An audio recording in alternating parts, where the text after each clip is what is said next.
பாட்டுக்கு ஜாலியா ஏதோ காமெடி பண்ணிட்டு அப்படியே ஓடி நின்றவரை புரிஞ்சுட்டாங்க.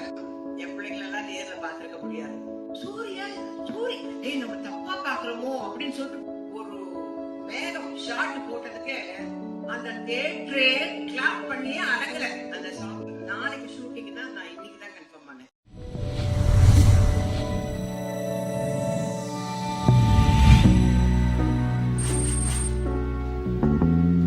இசை வெளியீட்டு விழாவுக்கு வந்திருக்கும் அனைத்து நல்ல உள்ளங்களுக்கும் என் அன்பார்ந்த வணக்கத்தையும் நன்றியும் தெரிவித்துக் கொள்கிறேன்.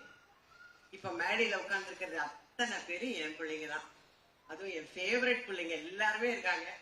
இந்த விழாவில் என்ன கலந்துக்க அழைச்சதுக்காக ப்ரொடியூசர் சார் குமார் சாருக்கும் டைரக்டர் சாருக்கும் சூரி தம்பிக்கும் என்னுடைய நன்றியை தெரிவிச்சுக்கிறேன். கொஞ்சம் மிஸ் பண்ணியிருந்தாலும் என் பிள்ளைங்களெல்லாம் நேர்ல பார்த்திருக்க முடியாது. விஜய் சேதுபதி, சிவகார்த்திகேயன், அவர் ஒருத்தர் தான் பேலன்ஸ்ல இருக்காரு. சிவகார்த்திகேயன், அப்புறம் Samuthirakani sir, Sasikumar sir, Soori sir. அதை விட சூரி சார ஒரு நல்ல ஹீரோ அப்படின்னு நமக்கு கண்டுபிடிச்சு கொடுத்த இயக்குனர், அவருக்கு இந்த நேரத்துல நான் நன்றியை தெரிவிச்சுக்கிறேன். சசிகுமார் சார் சொன்ன மாதிரி நான் நிறைய நேரம் பேசல, ஏன்னா ரொம்ப லேட்டா வந்துட்டேன். சசிகுமார் சார் சொன்ன மாதிரி நாளைக்கு ஷூட்டிங்னா நான் இன்னைக்கு தான் கன்ஃபார்ம் பண்ணேன். செப்டம்பர் 10 அன்னைக்கு மேனேஜர் சார் போன் பண்ணி என்னை கூப்பிடுறாரு. அப்பயே யோசிச்சேன், ஏதோ ஒரு சப்ஸ்டியூட்டா தான் இருக்கணும். பரவாயில்ல, பிரபஞ்சம் நமக்கு ஒரு அதிர்ஷ்டத்தை கொடுக்குது, அதை வேண்டானே சொல்லக்கூடாதுன்னு ஓகே சார் நான் இப்படியாவது கார்ல கிளம்பி கும்பகோணம் வந்துடுறேன் அப்படின்னு சொன்னேன். 2 மணி காட்சி செப்டம்பர் 11 அன்னைக்கு நான் போய் கோவில்ல, நல்ல சகுனம் பாருங்க, நான் கோவில்ல தான் இயக்குனரை மீட் பண்ணேன். நான் அவருக்கு முதல்ல எடுத்தோட தேங்க்ஸ் தான் சொன்னேன். இந்த கேரக்டருக்கு என்ன செலக்ட் பண்ணதுக்காக ரொம்ப நன்றிங்க சார். ஏன்னா இப்ப இருக்கிற யங்ஸ்டர்ஸ் எல்லாம் எங்களுக்கு எல்லாம் வாய்ப்பு கொடுக்குறாங்கன்னா அது மிகப்பெரிய அதிர்ஷ்டம் எங்களுக்கு. அதனால நன்றி சார்ன்னு நான் ஃபர்ஸ்ட் எடுத்தோன்னா அவருக்கு தேங்க்ஸ் சொன்னேன். அப்புறம் கதையெல்லாம் கேட்குற அளவுக்கு எல்லாம் கிடையாது, நம்ம சொன்ன கேரக்டர் இந்த மாதிரி நாங்க ஓகே அவ்வளவுதான். எனக்கு எதுவுமே தெரியாது. நான் கேரளால இருந்து வந்திருக்காருல அந்த தம்பியோட அப்பதான், அவரோட ஃப்ரெண்டு சூரி சார், அவங்க 2 பேருக்கும் ஃப்ரெண்டு சசிகுமார் சார். எனக்கு அங்க போனதுக்கு அப்புறம் தான் தெரியும் சசிகுமார் சார் இருக்காரா, ஹை அப்படின்னு இருந்தது. அதுக்கப்புறம் சமுத்திரகனி சார் வர்றார், ஆனா காம்பினேஷன் இல்லைன்னு வச்சுக்கோங்க, நாங்க வேற ஒரு படத்துல காம்பினேஷன்ல நினைச்சிட்டோம். அப்படியா இப்போ அப்பதான் சொல்றாங்க சூரி சார் இந்த படத்துல ஹீரோ. அப்படியா, எல்லாமே ஒரு ஆச்சரியக்குறியிலே நான் கேட்டுட்டு நடிக்க ஆரம்பிச்சேன். அந்த படம் நடிச்சேன்னு சொல்றத விட வேலை பார்த்தேன், அவ்வளவுதான். அதுல டைரக்டரோட இன்ஸ்ட்ரக்ஷன் தான், ஒரு ஹேண்ட் பேக் எல்லாம் மாட்டிக்கணும், வாட்ச் கட்டிக்கணும், இதெல்லாம் டைரக்டர் தான் ஃப்ரேம் பண்ணாரு. நான் அவர்கிட்ட சொல்லிட்டேன், நான் பிளாங்கா வந்திருக்கிறேன் சார், நீங்க என்ன சொல்றீங்களோ அதை செய்யறேன் அப்படின்னு. வில்சன் சாரோட நான் ஏற்கனவே அவரோட ஃபர்ஸ்ட் படம் சுந்தரபுருஷன்ல நான் ஆக்ட் பண்ணிருக்கேன். அவரோட படம் ரிலீஸ் அப்ப நாங்க எல்லாரும் பொள்ளாச்சியில படம் பாக்குறோம். ஒரு மேகம் ஷார்ட் போட்டதுக்கு அந்த தியேட்டரே கிளாப் பண்ணியே அடங்கல. அந்த சாங்ல சார் ஓகே, அந்த அவரோடைய மறுபடியும் நான் போய் நடிக்கிறேன். நான் அவரை பார்த்தோன்னே சொல்லிட்டேன், ஓகே நோ மேக்கப். அப்பா அங்க ஒரு பெரிய ரிலீஃப். ஏன்னா மேக்கப் போட விட மாட்டாரு, லிப்ஸ்டிக் கூட போட விட மாட்டாரு. அந்த அளவுக்கு ஒருத்தருமே போடக்கூடாது. ஹீரோயின் போட்டு உட்கார்ந்தது அப்பயே நான் நினைச்சேன், இதை தொடக்க சொல்ல போறாருன்னு. அதே மாதிரிதான் நடந்தது. ஆனா ஸ்கிரீன்ல பாருங்க அவ்வளோ அழகா இருக்கும் எல்லாமே. இந்த படம் நடிச்சிட்டு இருக்கும் போது ஒரு நாள் நான் விடுதலை படத்தை ஜி தமிழ்ல பார்த்தேன். பார்த்துட்டே நீ என் வீட்டுல தான் பாக்குறேன். நான் எந்திரிச்சு நின்னுட்டேன், இது சூர்யா, இது சூர்யா, இது அவ்வளவு ஆச்சரியமா இருக்கு. ஏன்னா நான் அவங்க கூட விரும்பன் எல்லாம் பண்ணும்போது காமெடி தான், நிறைய படங்களும் பார்த்திருக்கேன். சூர்யா சூரி நம்ம தப்பா பாக்குறோமோ அப்படின்னு சொல்லிட்டு கூட நான் கிட்ட போய் பாக்குறேன்.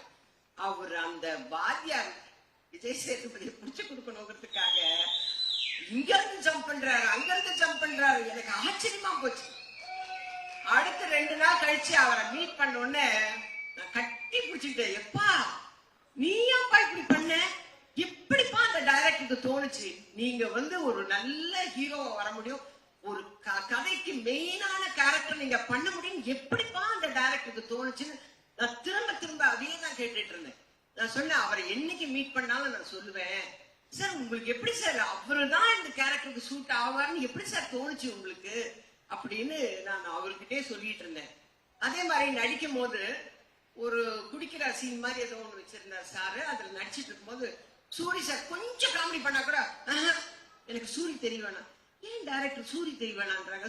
சூரியா தானே தெரியவாரு, ஏன் வேணாங்கிறாரு? எனக்கு அதெல்லாம் புரியல. ஏன்னா நான் கதையே கேட்கல, நமக்கு சொல்லவும் இல்லை. டக்கு டக்குன்னு சொல்லுவாரு டைரக்டர், சூரி தெரிய வேணாம், எனக்கு சொக்கன் தான் தெரியணும், சொக்கன் தான் தெரியும், சூரி தெரிய வேணாமா? என்ன ஏன் அப்படிங்கிறதுக்கு காரணம் தெரியல. ஆனா இப்போ இவங்க எல்லாம் பேசுறத வச்சு இப்ப எனக்கு தெரியும். அதே மாதிரி fight, night effect fight, morning எல்லாம் சீன் எடுத்து நிற்பாரு. அப்பவே பாவமா இருக்கும். அவர் பாட்டுக்கு ஜாலியா ஏதோ காமெடி பண்ணிட்டு அப்படியே ஓடி நின்றவரை புரிஞ்சுட்டாங்க, எல்லாமே புரிஞ்சாங்க. அது நல்லா தெரிஞ்சது எனக்கு, நல்லா புரிஞ்சு எடுத்துட்டாங்க. அதே மாதிரி சசிகுமார் சார் வரும்போதெல்லாம் எங்க வீட்டுல என் தங்கச்சி சொல்லுவா, சசிகுமார் சார் படம்னா எனக்கு ரொம்ப பிடிக்கும்னு. அவ எத்தனை தடவை போட்டாலும் உட்காந்து பார்ப்பான். நான் சொல்லுவேன், இதைதான் போன வாரம் பார்த்தேன்ல, அதையே உட்காந்து, இல்ல எனக்கு அவரை பிடிக்கும். அதனால நான் சொன்னேன் போன்ல, இந்த மாதிரி சசிகுமார் சாரோட நடிக்கிறேன் அப்படின்னா, ஐயோ தயவு செஞ்சு அவரோட நின்று போட்டோ எடுத்துருங்க. எனக்கு கூச்சமா இருக்குது அவங்க கிட்ட போய் ஒரு போட்டோ எடுக்கணும் தம்பி, ஒரு போட்டோ எடுக்கணும் தம்பி, எப்படி நம்ம கேட்கறது அப்படின்னு.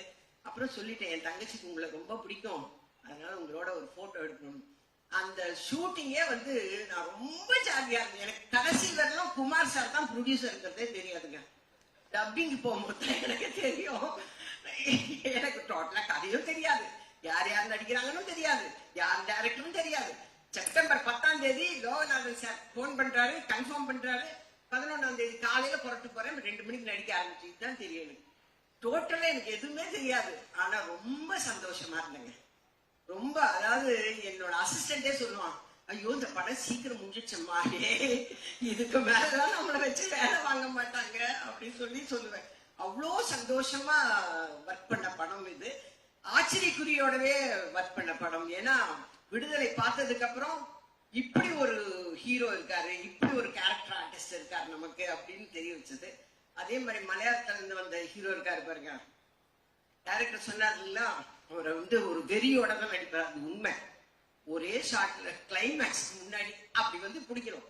ஃபர்ஸ்ட் டே பிடிக்கும் போது அப்படி லேசா அவ்வளவுதான் பிடிப்பாரு.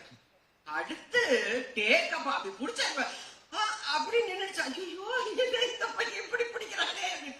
அந்த அளவுக்கு ரொம்ப இன்வால்வ்மெண்டோட அவர் நடிச்சாரு.